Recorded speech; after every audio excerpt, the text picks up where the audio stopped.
Yeah. Yeah. But there were several who were here last week who are traveling. Shantala is in Australia, Atmajyoti's in Jamaica, or wherever they are, Bahamas, I guess. Saranya and Eugene. Saranya and Eugene are at Cirque du Soleil. Hi, guys. He's just saying hi to the camera. I'm saying hi to the camera. David and now Letty is sick. So prayers for them, healing prayers. And let's begin with a prayer. Divine Mother. Divine Mother. Heavenly Father. Heavenly Father. Friend, beloved God. Friend, beloved God. Great masters of self-realization. Great masters of self-realization. Jesus Christ. Jesus Christ. Babaji Krishna. Babaji Krishna. Lahiri Mahashaya. Lahiri Mahashaya. Swami Shri Yukteswar. Swami Shri Yukteswar. And Paramhansa Yogananda Ji. And Paramhansa Yogananda Ji. Saints of all religions. Saints of all religions. Friend and guide Swami Kriyananda. Friend and guide Swami Kriyananda. We humbly bow to you all. We humbly bow to you all. Guide us in our time together. Guide us in our time together. Help us to lift our consciousness. Help us to lift our consciousness. Into thy divine consciousness. Into thy divine consciousness. Help us to be. Help us to be perfect channels of thy light. Perfect channels of thy light. And thy divine love. And thy divine love. To all. To all. Om. Peace. Peace. Amen. Amen. Is your microphone unmuted? It is. Can you guys hear me through the speakers? I can hear myself through the speakers. Okay. I can't always tell. Okay, as long as that's fine, yeah. Okay, so we'll have a chant and then we'll have a brief meditation.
sit up tall. Behind closed eyes, if that's comfortable, gazing through the spiritual eye. Feeling the center of your being, your spiritual spine, your heart center. Feel that that is uplifted as well. The sweetness of the divine, however he manifests. Let's meditate on that for the next couple of minutes.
Om, peace.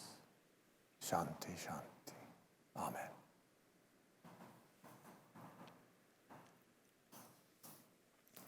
Did you get the hand mic? I forgot to get it set up. Okay, you can though, right?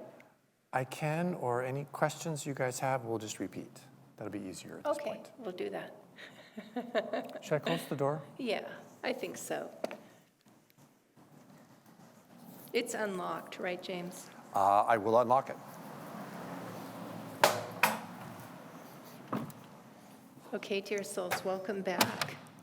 So our theme tonight is divine friendship. And we wanted to begin by reading from a book called In Divine Friendship, Letters of Counsel and Reflection, by Swami Kriyananda. And this is from the foreword of that book.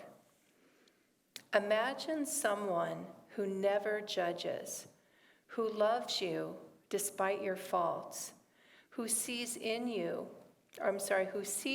in terms of your highest spiritual potential, and is totally committed to helping you realize that potential. Imagine someone who gives you strength and understanding, seeking nothing in return, who offers but never imposes his views. Imagine someone who is always forgiving, respectful, and loving, even under the most adverse circumstances. So this is, and then it says this begins to describe Swami Kriyananda as through the letters in this book. So we wanted to start with that as, what is divine friendship? And also to share with you, see if I can get this out. And for those who are watching the recording, if you would like a copy of the handouts, will you just send them out or should they write an email? I can email it to the list. Okay, can you hand those out? So this was something that I wrote some time ago, and I use it in the intuitive counseling course, and it's about how to approach the soul. So this is a practice of deep listening with another for the voice of wisdom within their soul. And it says, the soul does not need to be fixed. It is not broken and will rebel at any attempt we make to improve the wholeness it already possesses. In exploring soulfulness, then, it must be done with an image of perfection and wholeness, a belief in the wisdom and truth our souls possess. The exploration of soul, while involving our mind, is not a mental journey. It is instead a pilgrimage of the heart. Like visiting a holy temple, we come to the doorway of our soul with a spirit of respect and humility, inviting the grace within us to come forth and guide our lives. So these two give us a foundation to begin talking about divine friendship. The first is explaining that, this is, I love how it says, I'm going to go back to it again, that, someone who never judges, right? And the idea is that as we practice divine friendship, we're relating to others not simply on a human level, not simply on a personality level, but instead from a higher wisdom, a higher truth within ourselves and within them. So we're seeing others as a soul. Whatever's going on with them, whatever is happening in their journey, we're relating to them as being whole, not broken, and having all the answers for guidance within them already. So we're so we'll talk a little bit tonight about the three states of awareness of subconscious, conscious, and superconscious, and how those tie into the practice of divine friendship. Did you want to jump in there? Sure. I thought you were going to keep going, Okay. so I didn't have words at the ready. Sorry about that. We alluded to this concept of divine friendship a little bit last week, and I don't know if we actually named it, though, but anyhow, we talked last week just about the relationship that we have with the divine is the foundation for all of our relationships. And this concept of divine friendship is really that first manifestation, kind of moving outward in any relationship. It can be a partnership relationship, it can be a mother, father, son, daughter, friends, talking to your barista, it can be anybody, it doesn't matter. But if we're coming from these places of their soul is completely whole and doesn't need to be fixed, my soul is completely whole and doesn't need to be fixed, then we're coming at a place that can't be hurt, but we can also come from a place of where am I and where are them, and then we go accordingly. And we treat the personalities as sort of the after effects rather than the personalities of the egoic personalities and the material world as the all-consuming part of it. It makes for interesting, it makes relationships that much more interesting, I think.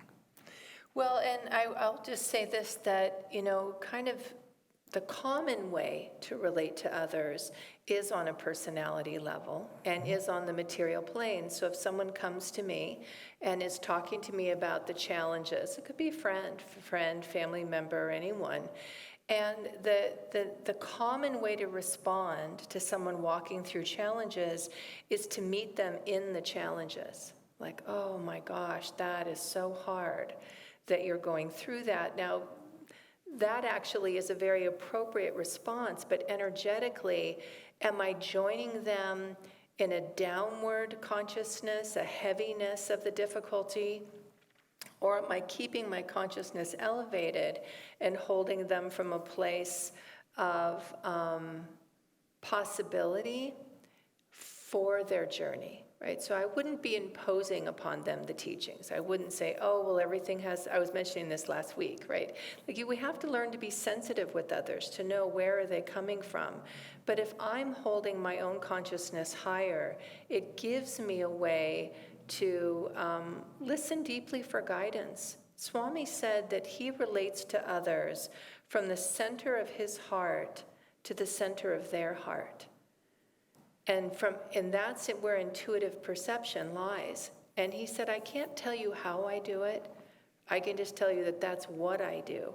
So it helps us to know where do we want to center our sense of connection, here and here, right? So that I'm feeling with others, but then I'm always lifting my awareness here for a sense of a broader perspective of what they might be walking through. I'm wondering now, I wish we had the mic because I'd like to check in with these guys. Well, let me just, before we do that, Yeah. I want to continue a story that we started telling last week that's on this point. I just don't want to lose it, which is when we met and we got married and we talked a little bit about our engaged encounter. And sort of the next few years after that, one of the things that was very important to Vivekadevi was being able to go to Mass through the Catholic faith. This was before we had found Ananda. And yet she knew that I had a completely different relationship and I wanted nothing to do. You know, I was raised Catholic, but I wanted nothing to do with going to Mass and following that faith.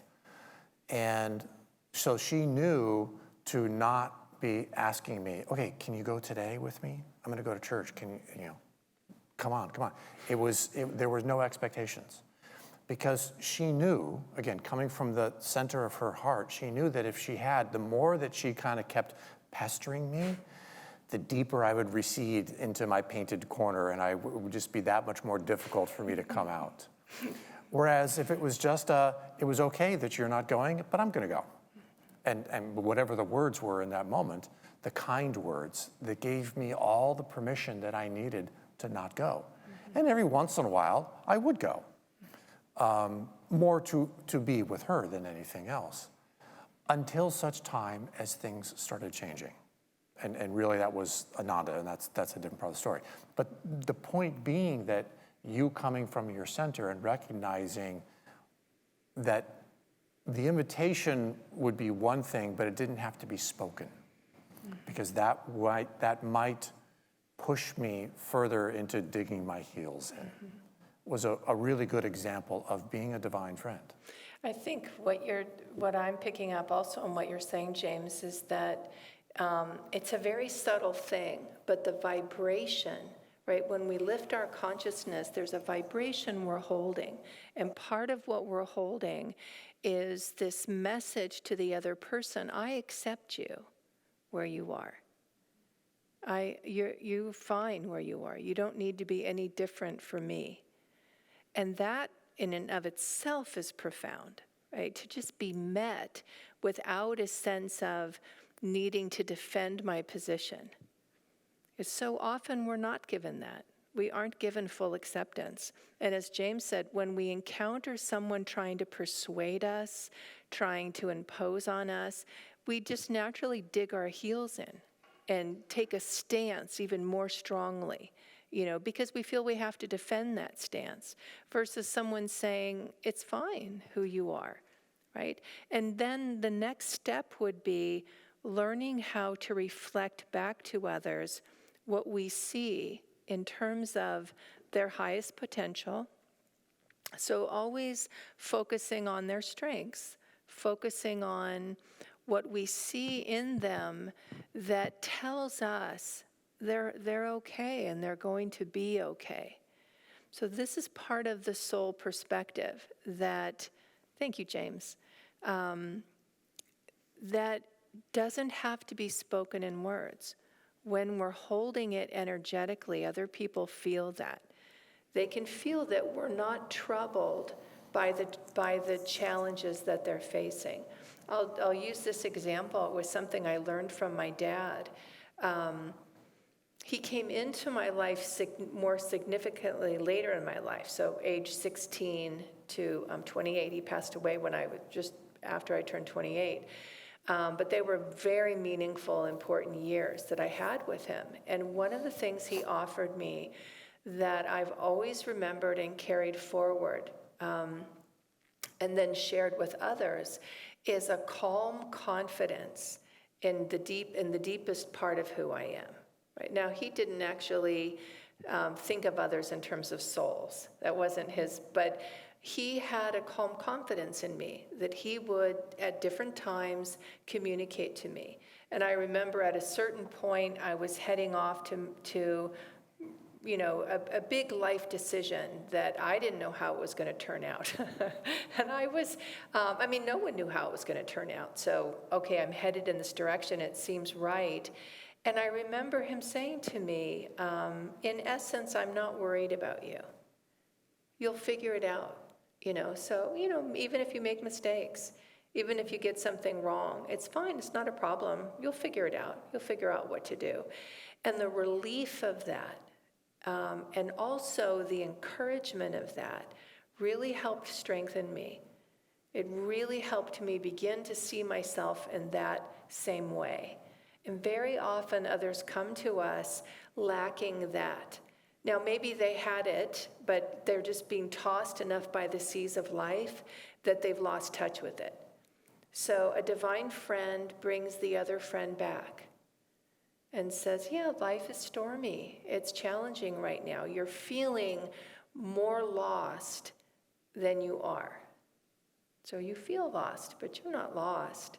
I remember James and I, with another friend, were in the midst of planning something, and it came very strongly to me on this point to say, we don't know where we're going, but we're not lost. And that's a really important, reassuring message, right? Because when we feel lost, we lose a sense of connection with our own inner strength. So these are qualities of practicing divine friendship. Yeah, I think the other commonality in there, just to touch on very quickly, is to do our best when we're interacting with somebody as to what is it that's going to inspire and uplift them first, rather than solving the problem. Now, that may include later helping them solve the problem, but don't start there. And that's the other commonality in all of these stories. It's not about solving, what does this personality, this person, this human being need, versus the upliftment that your dad provided you, as the example. The spaciousness that you provided me was exactly what we needed, and without solving, in both of those cases, there was no solving going on. That's the other thing we were going to touch upon. So since you went there, I'll just go ahead and... Oh, did I jump ahead by accident? No, you didn't jump ahead.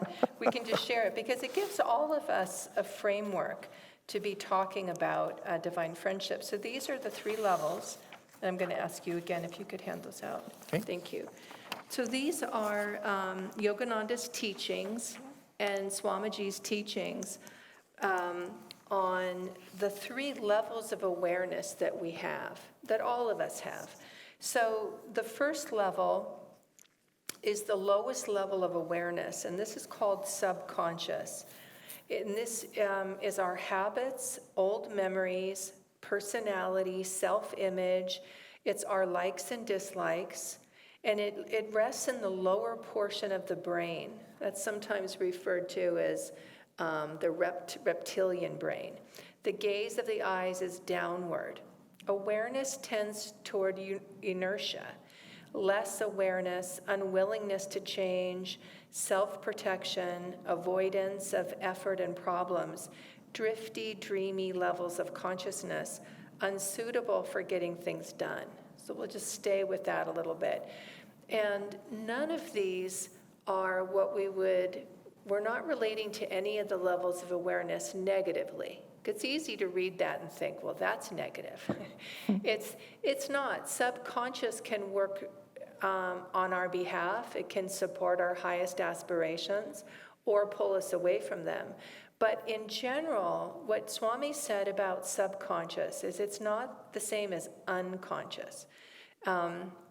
He said actually we're even subconscious, which means it's a lower level of awareness that these patterns run that I'm not aware of. Usually a subconscious pattern just is. So something very simple is if you always take the same route to the store, you'll naturally take that route. It'll just feel natural and familiar, and you won't really think about it. We kind of and at the grocery store when you're shopping, usually we kind of do the same route. We start one place and go around. And one way to kind of interestingly work with our consciousness is to do the opposite. And just notice how it feels. And it does feel usually uncomfortable and strange. You don't quite know where you're going. But it's a way of working with habits that just run. So in relationship with other people, it's very easy to get into habits and stop relating to the person and simply be on an automatic response. So I remember there was a point in our relationship, it was a significant point in our marriage where I could recognize, and then James later confirmed that first I recognized I wasn't as happy and fulfilled as I thought I would be. Because as he described last week, when we met, we just felt this huge love and potential in our partnership. And I couldn't figure out, we had checked off every box that I knew to check off. The next thing was to have children. We hadn't had our own naturally, so we always agreed we would pursue adoption. My soul intuition told me to wait. I just could feel very deeply in meditation something else may be trying to happen.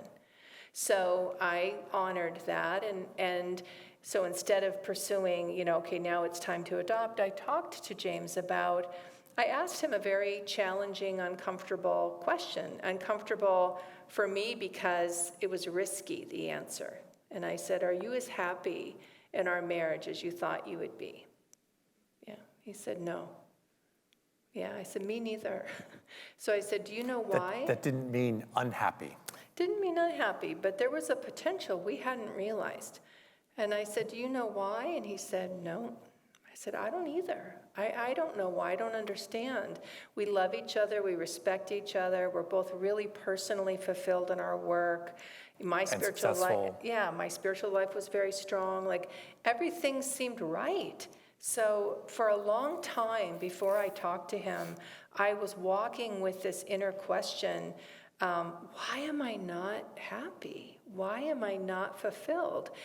Then one day I awoke early in the morning. I really wasn't fully awake. I just had to go use the restroom. So I got up and just half asleep, wanted to go to the bathroom and then go back to bed. I didn't want to wake up yet. And I was walking back, and there on the floor was this multicolored, I didn't know what it was, but as it turned out, it was the sunrise coming in through the window. And it had illuminated like stained glass. It looked like stained glass on the wood floor. It was really probably the most brilliant, multicolored sunrise I've ever seen. And on the East Coast, where we have on the West Coast sunsets that are amazing, they have sunrises that are amazing. I was so captivated. I went into the spare room and looked out the window, and I was just looking out at all the houses that were dark, and I thought, is anyone else seeing this? Right? Like, this is so magnificent. I wanted to go wake up the neighborhood.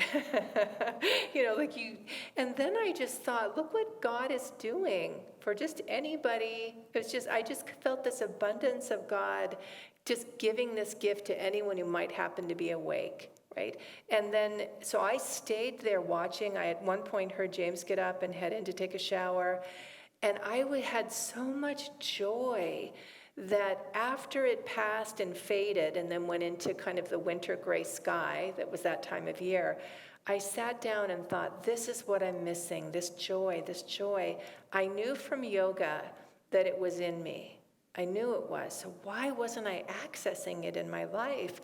And the question I'd been asking myself, why am I not happy? Why am I not fulfilled? Changed to, well, what would make me happy and fulfilled? And I could feel answers starting to come. I could feel ideas starting to flow. And I thought, oh, I've been asking the wrong question. And that really leads to the superconscious solution, the energy of superconsciousness. The conscious mind puzzles things out. It's always trying to fit the puzzle together.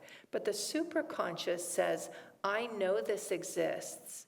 right? And that's part of super consciousness, is solution consciousness, that for every problem there is a solution. So instead of what's wrong with me for this problem, what's the answer? What's the answer? And Or what's the question? yeah, sometimes So when I brought it then, and I discerned for quite a while, I had some ideas of what might bring me happiness and fulfillment. They were quite surprising. Like one was bicycle around the south of France. I thought, yeah, that sounds fun. Why not? But that was so out of left field. I just thought, and my first response inwardly was, I can't do that. I had all these responsibilities, right? And I just began to watch how my mind kept dismissing things. My logical mind, yeah, I can't do that. And then so I had to give myself permission to entertain any possibility. Before I dismiss it, just entertain any possibility. So by the time I talked to James and said, are you as happy? Nope. Do you know why? No. I said, me neither. But I have a sense that if we pursue it, if we go in the direction of listening to our souls, the answer will come to us. I believe that. I could sense it. And I knew I had to do that. I felt like I can live with failure more than I can live with not trying. That was something I didn't want to get to the end of my life and feel like I didn't try. I didn't try to get there. So the subconscious pattern, was there something you were going to say to that? I think I'll wait until we get to conscious next. Okay, well, so, this is what I was going to say and why that came up in my mind. One of the things I noticed in our relationship, because we'd been married just almost 10 years at that point, is that there was such a habitual way in which we were relating to each other. So not negative per se, but I remember saying to James, I feel like whatever you say, there's a part in me that knows, well, I'll say it differently. I feel like I have inside of me this idea that whatever I say, I know what your response is going to be. I'll say this and you'll say this. I'll say this and you'll say this, right? And I thought, that's not right. That happens in relationships. Very often we get into these patterns where instead of thinking creatively, instead of holding a higher possibility, there's just simply a knee-jerk response.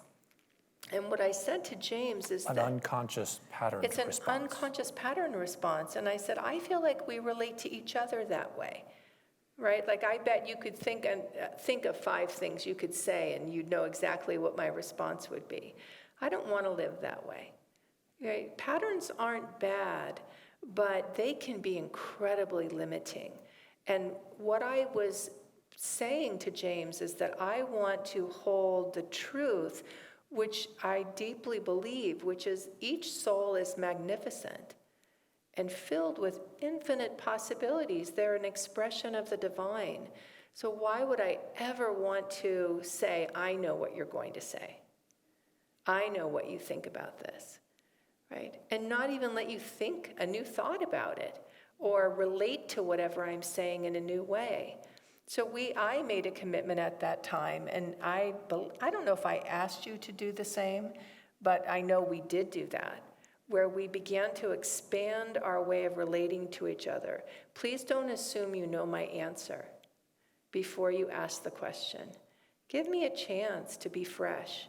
Give me a chance to meet the day anew. So that was moving from subconscious patterns into conscious. And that's where you want to, let's on our read way it, to superconscious. Go ahead. Yeah, because it's really what consciousness is. A good word for consciousness is awareness. And what you were saying was, let's bring awareness to what we're saying and how we are responding to each other, rather than just be in the pattern of copy and paste. Right. So let me read the conscious part. This is that, so after subconscious, we have conscious, which is awake, energetic. Energy is outwardly directed.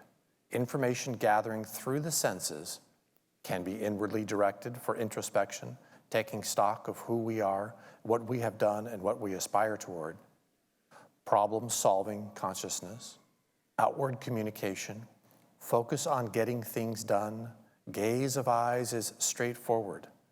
The objective, more or less, we all see the same picture of reality from this level of awareness. We agree it's raining, sunny, busy, quiet, etc. And really, it's exactly what I said. It was bringing awareness to how we were relating to each other. Sometimes, this is the other story that I want to bring in, that I noticed shortly after this, and this is part of what we did as a result of all of these questions, is we were living back in the East Coast. We're both from the Bay Area. We moved back here. So my parents at the time were up in Santa Rosa. My older brother was up in Sebastopol, both in Sonoma County. So we ended up there in Sonoma County. So we were spending a lot of time with my parents and my brothers and sisters and so on. And I found myself, and at this point I was getting deeper and deeper into Ananda. And I found myself every time I was going, and with your help, falling into the pattern of the brother and the son that I was growing up, which is not who I had become as an adult and working on my own and as a husband and in our relationship. And so it was a little bit, I felt like sliding backwards. Because those patterns, those familial patterns of being the brother and the son were subconscious. And so to the best of our ability, with Vivekadevi's help, bringing consciousness to that behavior of mine so that I could try to act differently, because I didn't want to act the same way that I was. And sometimes it was really hard. It was just so natural that, not knee-jerk in a bad way, but knee-jerk in the sense of I just wasn't thinking. And that's really the conscious part. When I take a moment and I think about it, then I would act differently. Who I wanted to be. Right. Whether that fit who they wanted me to be or not, it didn't really cause too much of a kerfuffle. I don't know. I never really asked them that question, but I felt better about it, and I think you felt better about it too. Yeah, you're reminding me so this is again the sensitivity of divine friendship with one another, is knowing how to ask questions that invite someone to consider the question. It's not imposing. So it wasn't me saying to James, I think you're doing this. Instead, because what you're reminding me of, James's mother had a habit of, I don't know where it came from or why, but she had a habit I had noticed for many years, and I loved James's mom, so just to say, right? But anyways, this particular habit was actually, she had a quality that when she'd call and leave us phone messages, it just had an energy of Eeyore, if you know the Winnie the Pooh. So Eeyore is, nothing's gonna work out, it's all a disaster, there's no point in doing anything. Doesn't matter. It doesn't anyway. matter. Like, it's the heaviest, most discouraged energy, right? And it always surprised me because that was not my experience of her as a person really at all, but always it's just mom, so anyways, first, this is before what we call our great adventure of changing. I asked James one time, I said, when your mom calls and leaves messages, I go, she has this energy, and he just laughed. He goes, I know, that's my mom. And I go, well, what is that? Oh, I don't know. So, all right, so we moved on. I didn't think about it. But at this point, he's saying, now we're back living, because we were on the East Coast, now we're back in California, we're near everyone, we're spending more time together. And I can't remember how I observed it exactly, but someone was asking James how he was doing, and he had a response that reminded me of his mom. It was kind of like, all right. I thought, that's weird. Because it wasn't at all true. We were so happy in our life at that point. Were really beginning to, we'd broken out of an old paradigm. We were doing work together that was so meaningful. And so I just thought, why are you answering like that? So I asked him, because then I told him, it reminds me of your mom.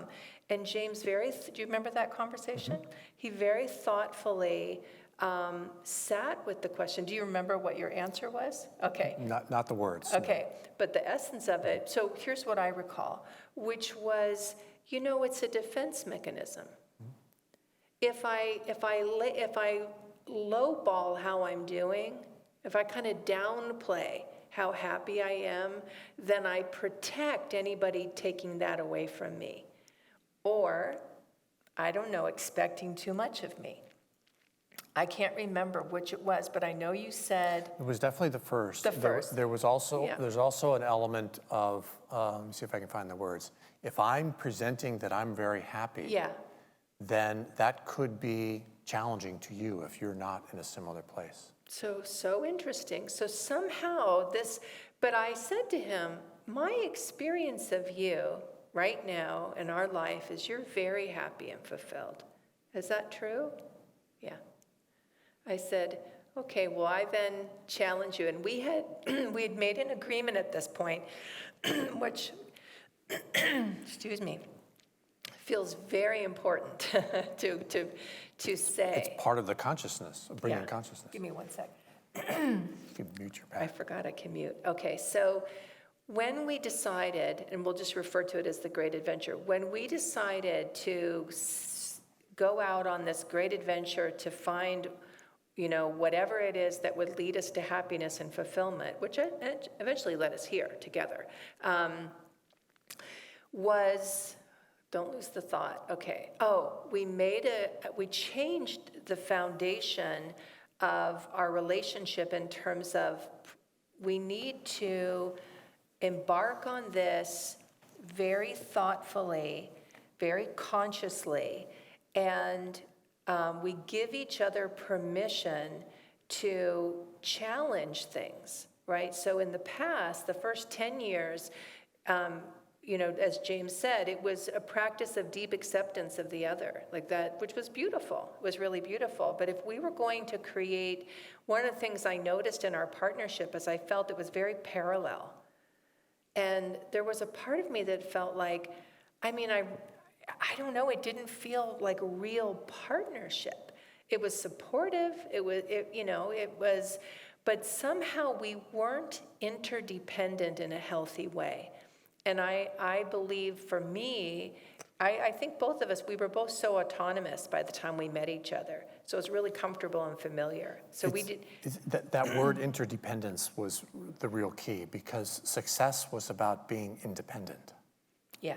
And yet we had a partnership. Yeah. And partnership is not, we'll talk more about this later, it's not about, it is about being interdependent. And this can be true in all of our relationships, mm-hmm. right? Like actually asking something from someone, depending on what the relationship is. Our closest friends, we can have, there's a model that James and I have used in our counseling practice, our coaching practice, called the circles of intimacy. And depending on the realm of the relationship, the further out of intimacy, the less that it's appropriate to ask of someone, because they're not really in that circle of intimacy. But when it's a very close, intimate friend or family member, someone in your life, then it's actually important to ask for support. It's important to receive that, to know that this is what we agree upon together, that we'll give this to each other. It's not that we are perfect human beings at it, right? But there is a commitment. So that was part of me being able to challenge James, was the new agreement that we had. And I will say, he set the stage for that, because early in this conscious journey, meditating together one morning, he had an epiphany. He got a message in meditation that said, whatever our new life together is going to be, I want it to be built on spiritual principles, a spiritual foundation, which was a radical shift for him. So just to say that that's a long-winded way of saying why it was okay for me now to be challenging something, right? rather than Challenging simply, the subconscious yeah, mind. rather than simply accepting and saying, well, that's what it's fine, I accept you. I mean, I still accepted him, but I was asking, are you being authentic? Is this really, and so you reminded me of that. Yeah, I mean, I think coming back to the concept of divine friendship, we had the specific conversation beforehand that we can mirror back and sort of challenge each other under the guise of being divine friends with each other in order to help each other become better. That's right, to grow. In that sense, to grow. But we had that very specific conversation. So in friendship, in relationships, it's a question to explore for yourself. Like, what is the agreement of this relationship that I'm in?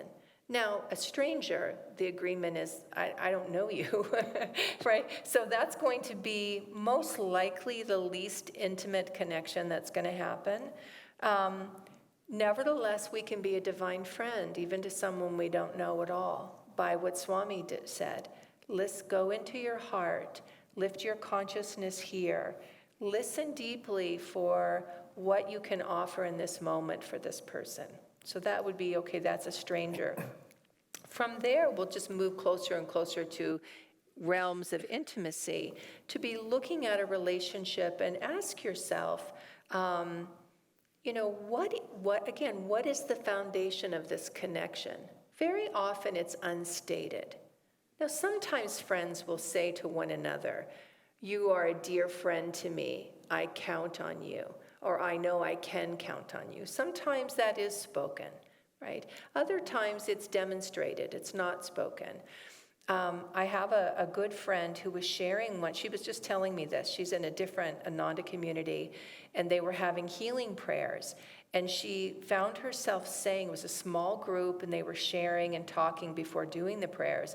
And she shared a beautiful story of being on pilgrimage. Last week we talked about pilgrimage, and how what happened for her on her way is that her luggage was lost.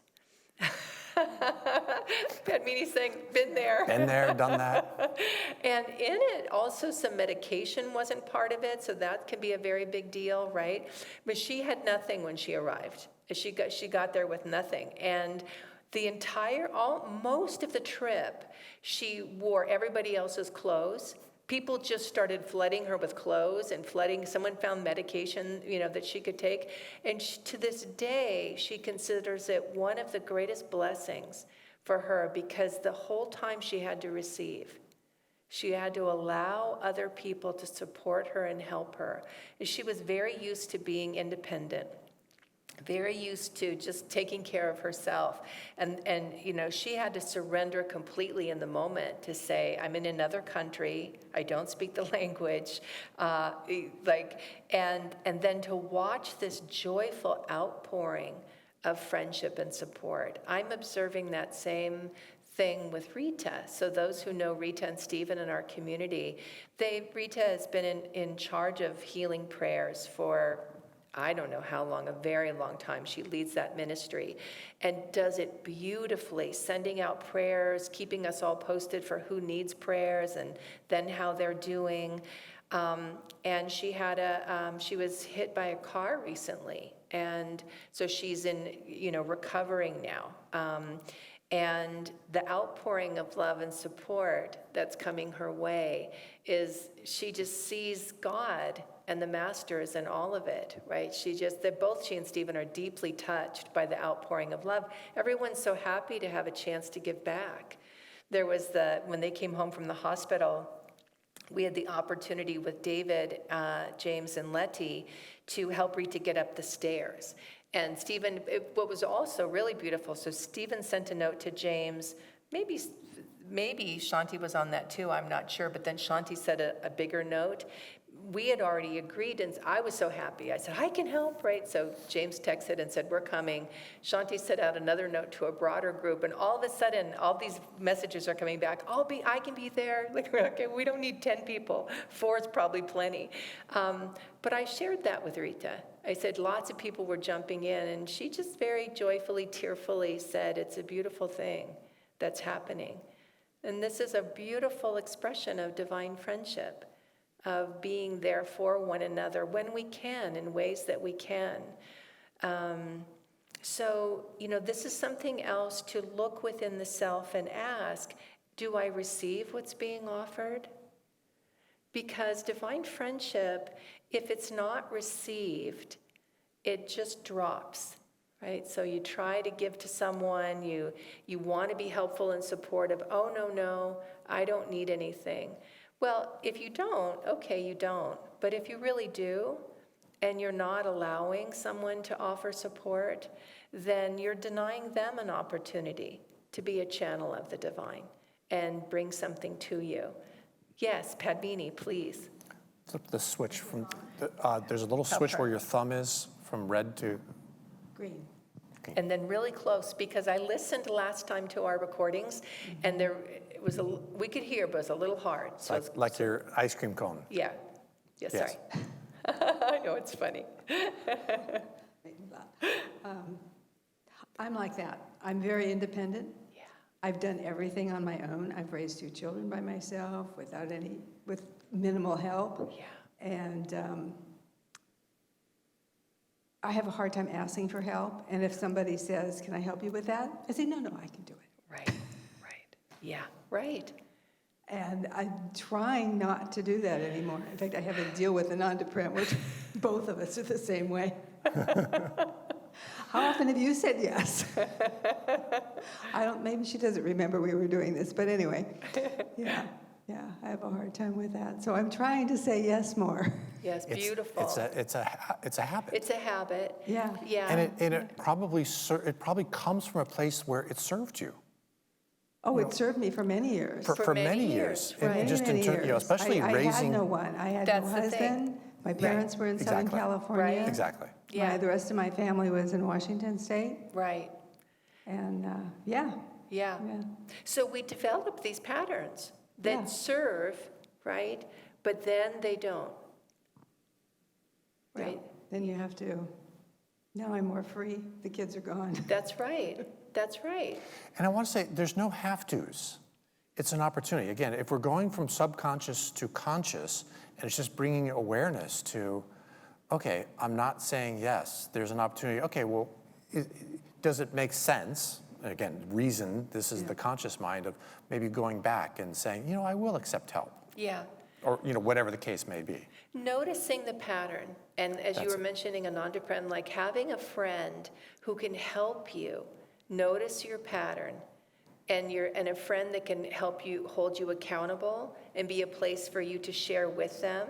Like, hey, I accepted help the other day, right? Yeah, And they can cheer with you. Well done. Yeah. She kind of had the same background. She raised 3 kids on her own. Right, So yes. she did everything herself. So she's like, we're kind of on the same page here. Right. Yeah.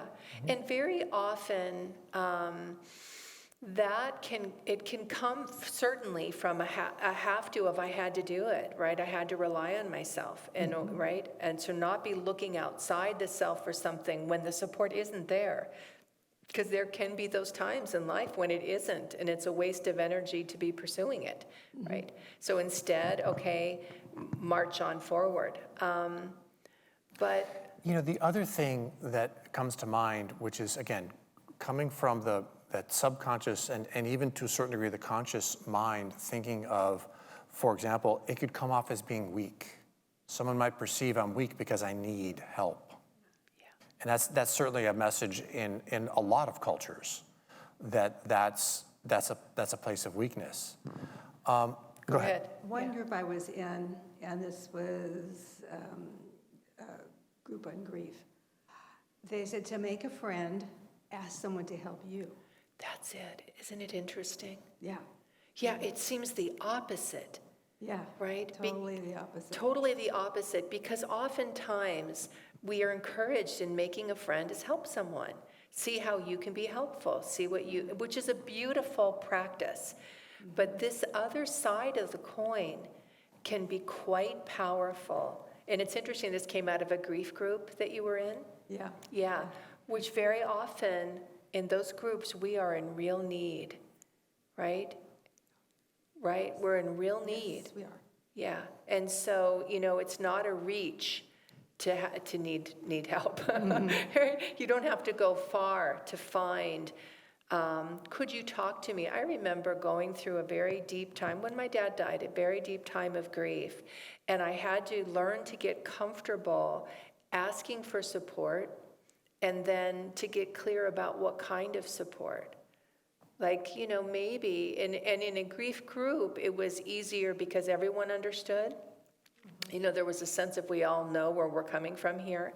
But to be able to say to someone, I just need to cry, or I just need to talk about my loved one who isn't here.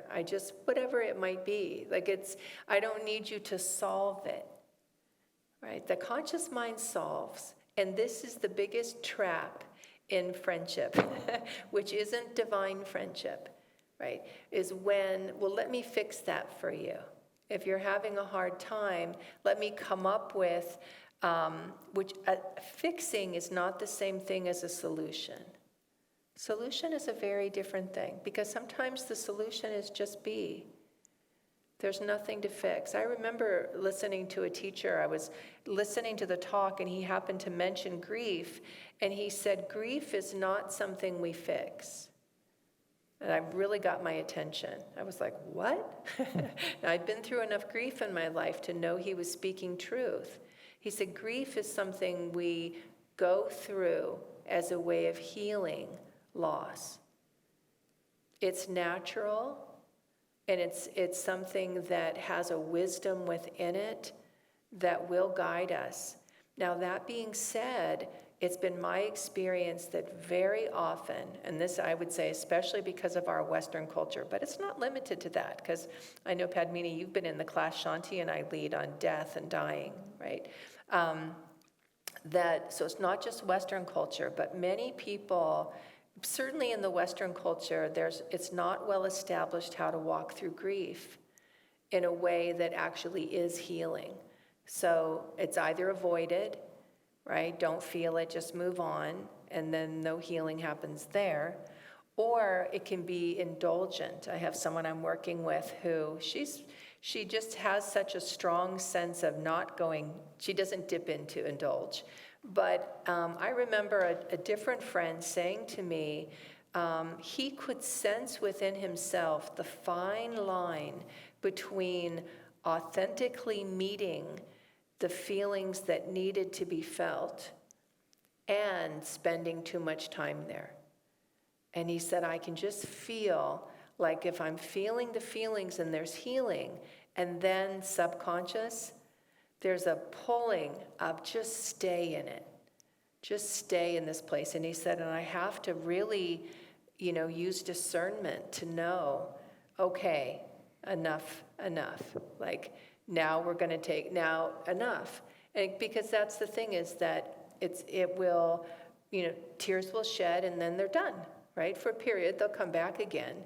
But all of it is, when we talk about superconsciousness, when he was talking about discernment, he was saying, I need to make sure that I'm always lifting my consciousness so that that I actually am moving through this and not getting stuck in it. Because it's very easy to get stuck in it. And that's true of really anything, to get stuck in any particular change or loss or something that's hard. There's a lot of points here that where we're kind of leading to the superconscious section. Mm-hmm. But one of the things I want to point out with all of this, including the reason I just want to solve this for you, whoever you are, is there's an element of lifting energy.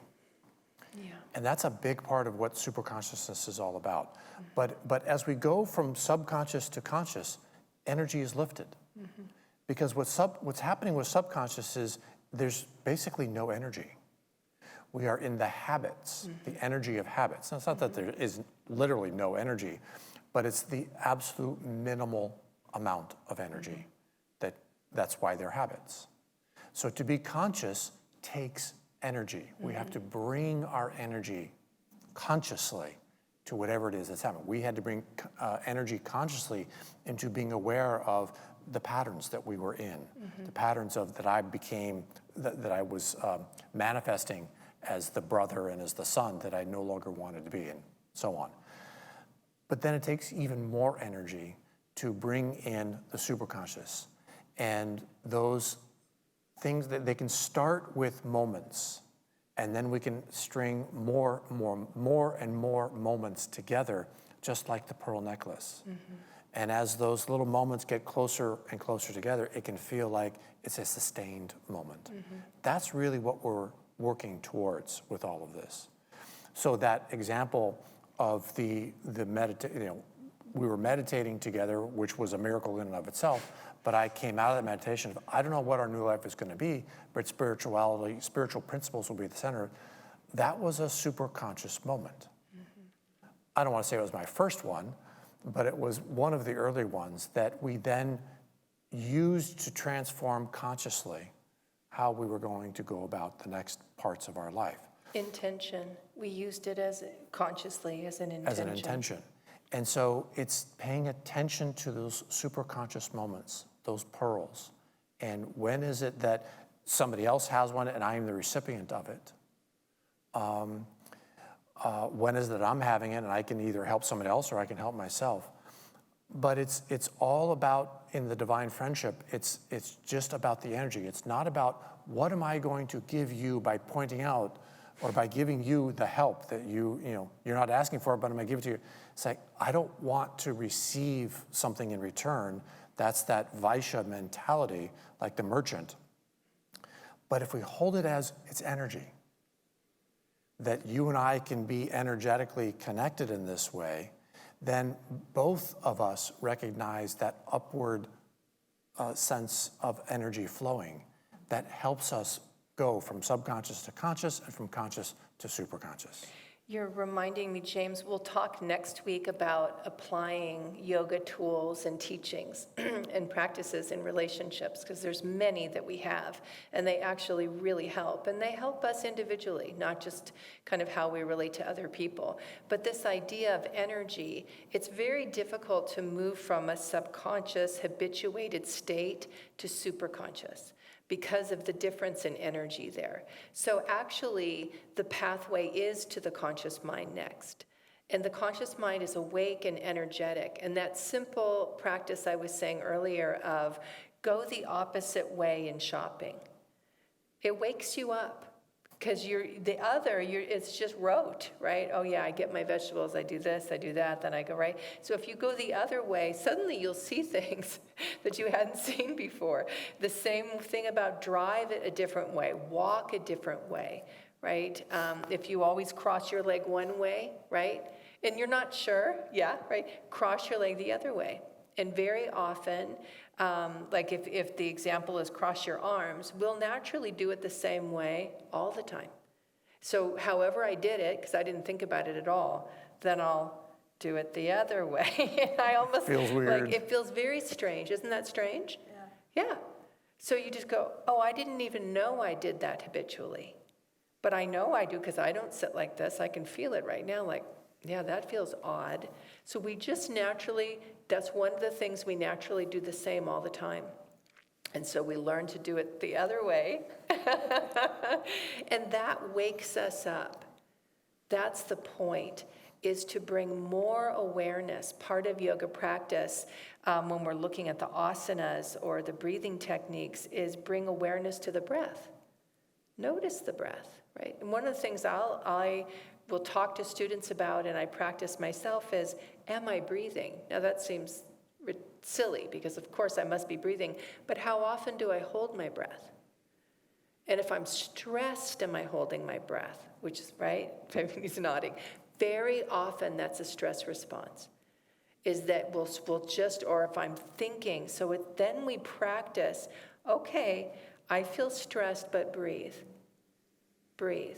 And that moves it begins to lead us on the pathway towards a higher reality. These very simple things. It's amazing how simple that is. But we need energy for superconsciousness. And so part of the practice of divine friendship is a practice of being a divine friend to yourself. right? Like to really, and so Padmini, when you were saying earlier about, I had this pattern, this habit, what I hear you saying is I still have it, right? But what I'm sensing in you is a recognition of the value of shifting that pattern. Yeah, right. And so as a divine friend to yourself, you can have practices, like notice every time you say yes, right? So that's one way to work with it. May I help you? Yes.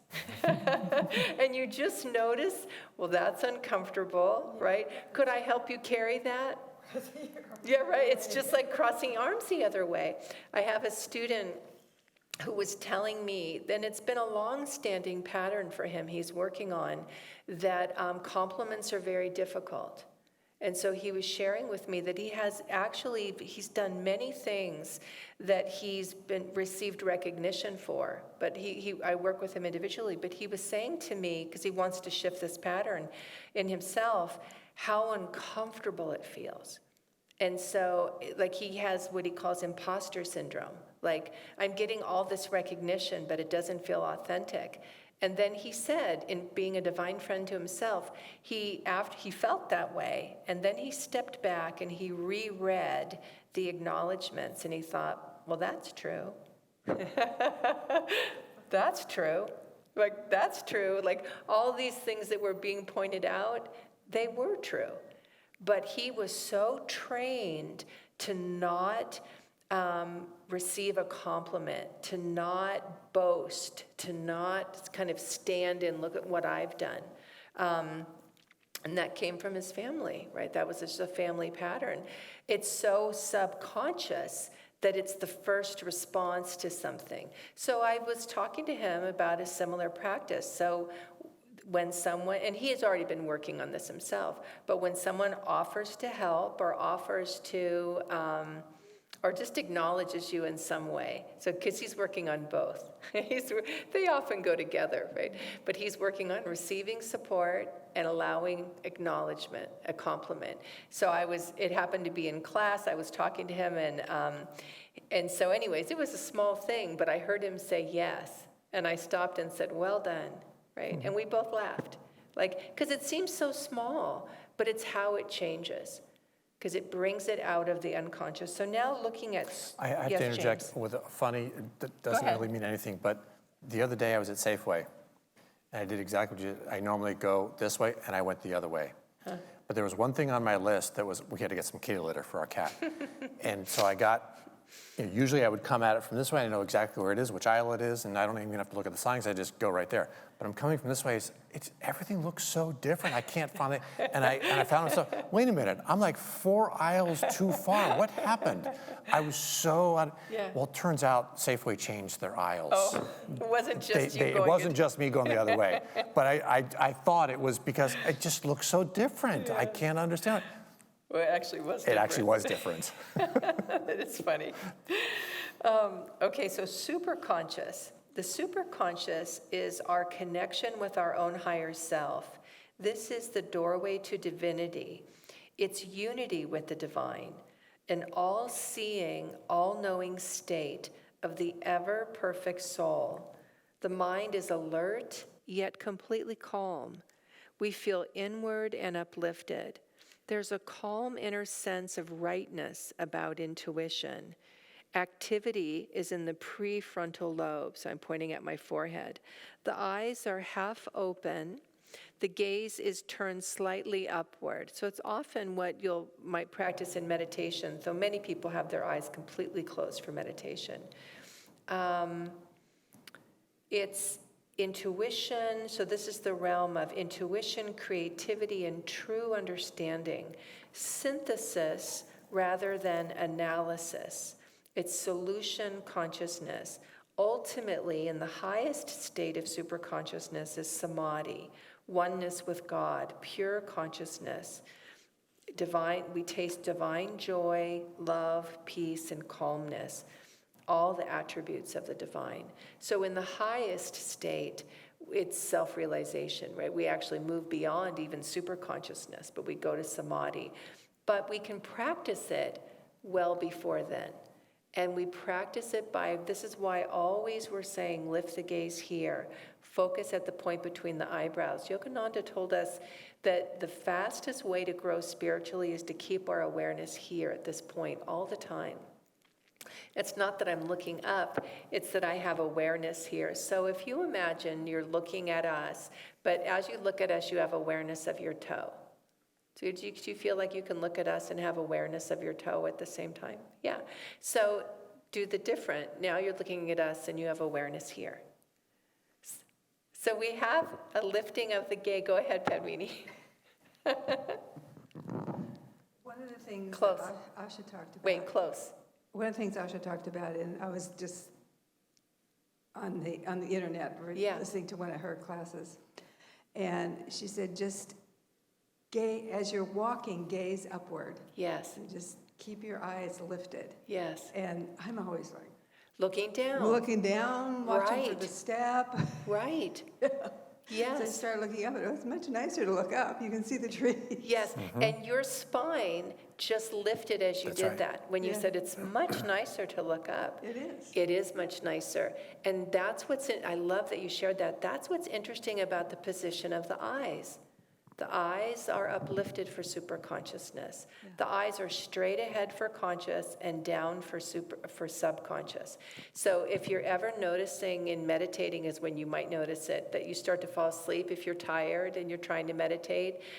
If you notice the position of your eyes, they're down. So the way to help yourself not sleep is bring the eyes here and then lift them. And the straight ahead will give you energy, and then lifting up, yeah, it's much nicer. And it's a very simple way, right? It's a very simple way. So it's not, so by looking up, we often say as if you're looking out to a distant mountain peak. It's just a little bit above the horizon line.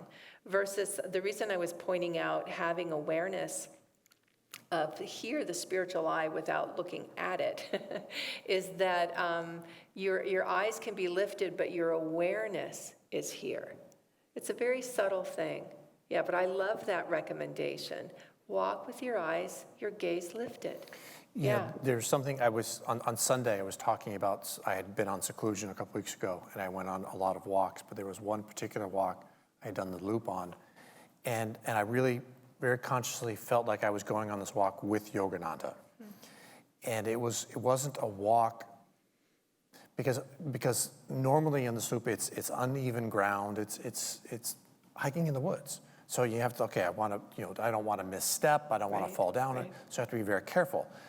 So because I was walking with Yogananda, I had an uplifted gaze. So it forced me, in that sense, to walk very slowly. Yeah. Because first of all, I was not consciously trying to get from here to there. It didn't matter how long it took me. So I was just going very slowly, and I therefore didn't have to take long steps. My stride was very short, so I was stable. I could just almost like feel, okay, now put the weight on the foot. Then, okay, feel safe, now put, and it was so intentional that I didn't have to think about my steps. And I instead could focus on here and focus on being in Yogananda's presence, which just shifted everything. And it helped me have, I don't want to say I was having super conscious moments, but I certainly was feeling all of these divine aspects of joy and lightness of being, and certainly lots and lots of energy. That is a super conscious awareness. It's, it's important, I feel, to just mention that, samadhi is the high bar. Okay, that's the high bar. But there's a lot of room in super conscious awareness before samadhi. It's not all or nothing. And these are part of the attributes of it, where it's a shift in how we are walking, how we are moving through the day, how we're spending time with other people. James, when he was saying, he wasn't trying to get from here to there. Very often in relationships, there can be a focus on efficiency. Let's get to the point. Let's hurry up, right? And so it's a cramped way energetically of if someone meets you that way, if you're trying to share something and you just feel like they're trying to fix it, solve it, let's move on. It's like, okay, in our culture, the conscious mind is celebrated. So problem solving, someone being a good problem solver, that is celebrated in our culture, right? In yoga, someone who is a good problem solver is living in problem consciousness. And James was talking about this in his Sunday sermon where he said, he's good at that. So he has to work to get out of the mind that is always solving and fixing and always relating to things from what needs to get done and how can I do it, instead of working with something relaxing, lifting the awareness and discerning, right? Discerning. So the pace slows down. It really does. Now, Sai Ganesh, this was some time ago, within the last year, gave a beautiful Sunday service where he was talking about, training himself to do what he heard that Swami Kriyananda did. And I've heard many people talk about Swami Kriyananda doing this, which is to be single-pointed in his focus. And whatever he was working on, that's what he was working on. He wasn't working on anything else. So when you were talking about walking with Yogananda, like that was your focus, and it sounded like a walking meditation, right? You notice, you can feel the earth underneath your feet because you're more open, you're more spacious. So Sai Ganesh, just very beautifully, because he said he was so trained in multitasking. He was trained to be doing a number of things at once, feeling like he got a lot done. Seemed like he was a good multitasker. But what he noticed is that when he stopped doing that, which was very hard for him to do, and he practiced it, that he actually did a better job at whatever he was doing. And that became the significant thing, like, okay, maybe I got 5 things done before, but how well did I do any of them?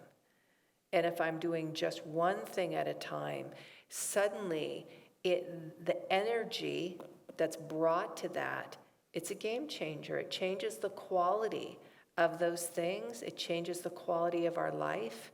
It changes the quality of our relationships.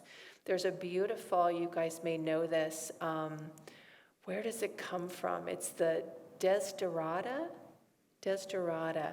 right? Maybe we'll find it and bring it next time. It says, it's been attributed, I think it was, anyways, written maybe in the 1800s, but it's this beautiful, it has an ancient feeling to it, I must say, but it's guidelines for living. And one of the guidelines is find someone, I'm pretty sure this comes from Desiderata, find someone whose gaze is calm and unhurried. And that's a powerful thing, like to be looking at someone and you just feel like they're not rushing anywhere, right? Now, the trick with that is if we are actually, I'm going somewhere, I have somewhere I need to be. I was talking to someone about this the other day, of how to be where you are, even for just a few moments, like how to not rush. What happens when we're not rushing? When we're with someone, and really what she and I were talking about, it's not the words that we say, it's the presence that we bring. Because she was pointing that out of different people she saw, that she's like, what is it that they're doing? I want to do that. And so we talked about it. And this point of the super consciousness, and James beautifully has talked about this in terms of the conscious mind's always efficient. It always wants to get it done quickly. But we miss a lot when we are in relationship with others that way. It doesn't mean that we, don't have timelines and we don't need to do things, but I think you get the difference between being too hurried and too rushed. To me, this is maybe the key to being a divine friend. Whether it's giving support, receiving support, or just being with, which is calm energy. Yeah. Energy is flowing, but it's calm. Yeah. When there's energy flowing and it's calm, it's much less likely to be problem solving. Mm-hmm. Problem solving isn't calm. Right, it's not. It's agitating. It's agitating. It might be very helpful, but it's agitating. Mm-hmm. So looking for that sense of calmness in another, looking to bring calmness to another, but also with energy, is maybe the single most important part of divine friendship. And to know for yourself how close you are in the moment, right, to superconscious. So without judgment, and this is the practice of being a divine friend with yourself, if I'm agitated, my practice is not to judge myself, but to know I'm not, my consciousness isn't lifted. So let me take a breath. Yeah. Right, like, okay, let me center myself. Let me find my feet. Let me lift my gaze. Let me bring myself into a state of calmness as much as possible. And to know that, and the more we practice it, the easier it is, right? The quicker we can go there. But if I'm not there, to know I'm not there, right? I so. Calmness isn't just about lowering our heart rate, lowering our breathing rate, but those are very, very helpful. Really what calmness is about our mental, it's not that this is about this, because calmness is an aspect of the divine. It's a divine state. It's a divine state. But when we can slow down our thoughts, that's where calmness gets in the way more than anything. And when we're slowing down our... calmness gets in the way? Sorry. The fast thoughts get in the way of calmness. So when we can slow them down, we're much more likely to then be able to have a slower heart rate, a slower breathing rate, and be able to receive calmness as a divine aspect and share it. So yes, right there. And likewise, if I recognize I'm not calm and seeking divine friendship, being around somebody, and this is the story we were telling last week around the hurricane. Vivekadevi was calm. I wasn't. So she was able to give me that calmness by infusing the room with it, so I could then come in and relax. Right. Yeah. So we still have a few more minutes. The other thing that I want to touch on here that can get in the way is that I can talk myself out of calmness. I can reason my way out of being calm. I need to solve this problem. Yeah. This problem has to be solved. Yeah. Now. Like 3 minutes ago. Yeah. And that certainly is a reason, there is a reason for that. Very often, sometimes it's not really a reason, but that's really more about habits.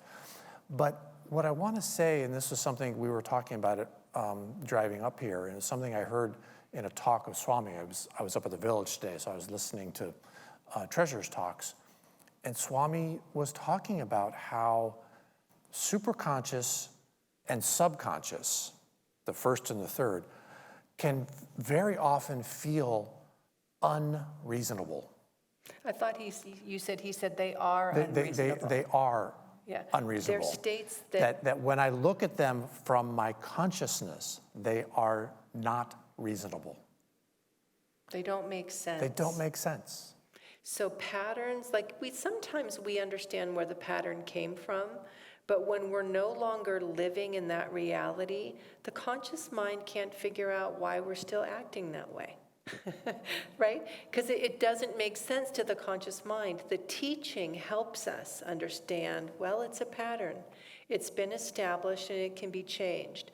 But don't judge yourself because the conscious mind can't make sense of it, right? It can't. And it's very easy to judge ourselves or someone else. Why are you doing that? Don't you know better? I've heard people often, I've said it of myself, I know better. Why am I doing this? That's the conscious mind trying to reason its way through subconscious patterns. They can't be reasoned.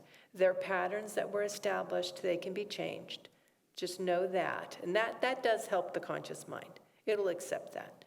It doesn't like it, but it will accept it. Superconscious definitely can't be reasoned. And that's what makes it often a feeling of a leap of faith. Because the superconscious will intuitively perceive a reality will intuitively perceive the right direction, and it can't explain why.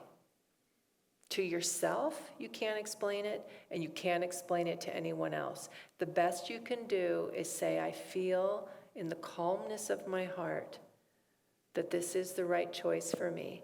It's a good idea, Swami said, in testing intuition to check it out with trusted friends, check it out with spiritual advisors as we learn to develop our intuition. Right?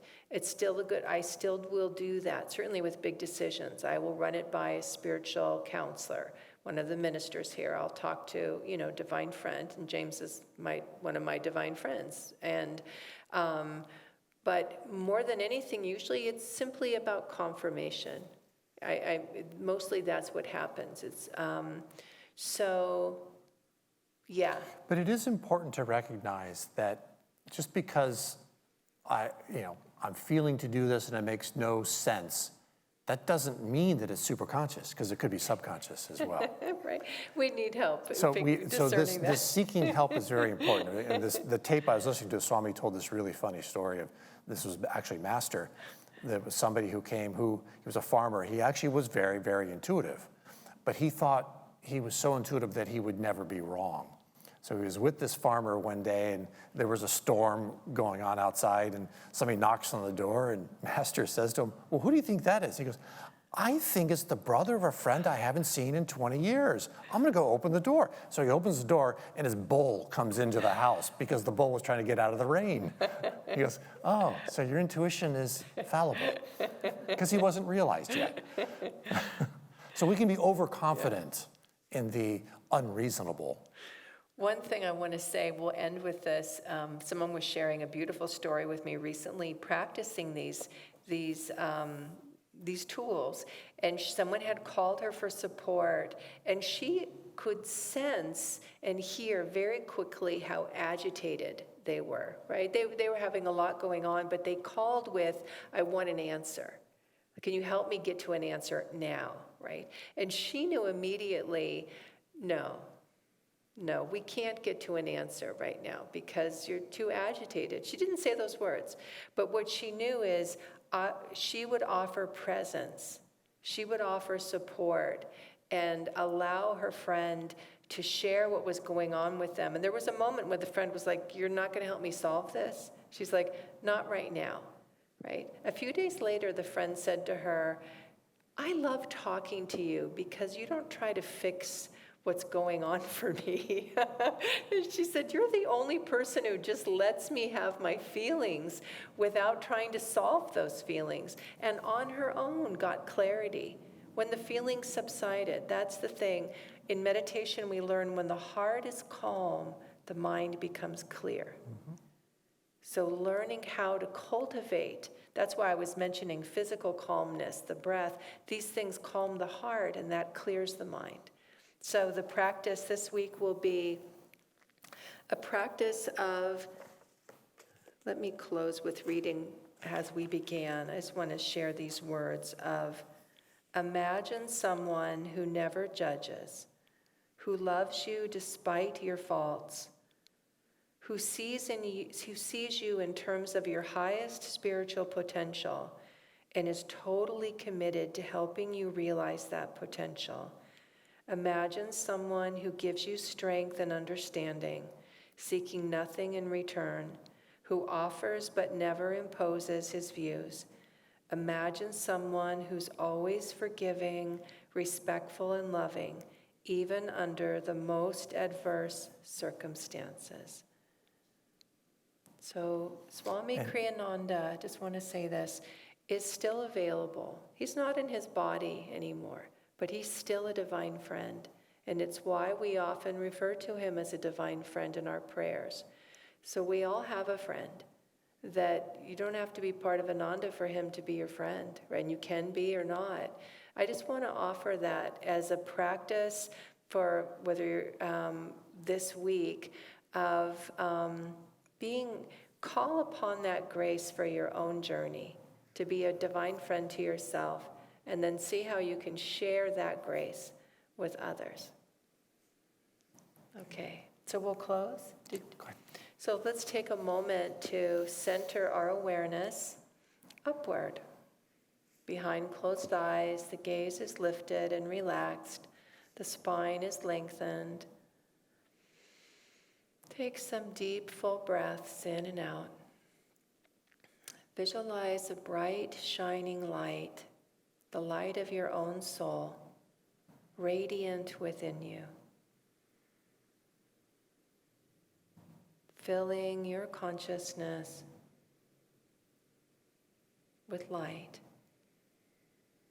The presence, the grace of the Masters, the presence and grace of Swamiji, divine friends ever available to us in our journey. Just visualize them walking with you, guiding you each step, helping you to be a divine friend to yourself and a divine friend to others. And let's send out this divine light, this divine friendship to all. Rubbing the hands together, we'll raise the hands and chant Om 3 times.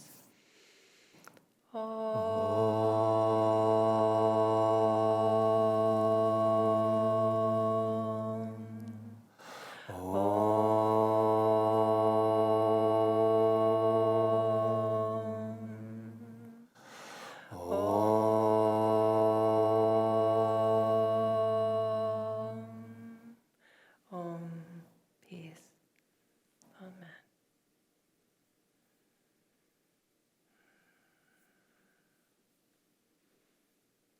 Thank you, friends, for coming. Great to be with you. Yeah, thank you, friends, for watching online. Happy Valentine's Day. Happy Valentine's Day. Okay.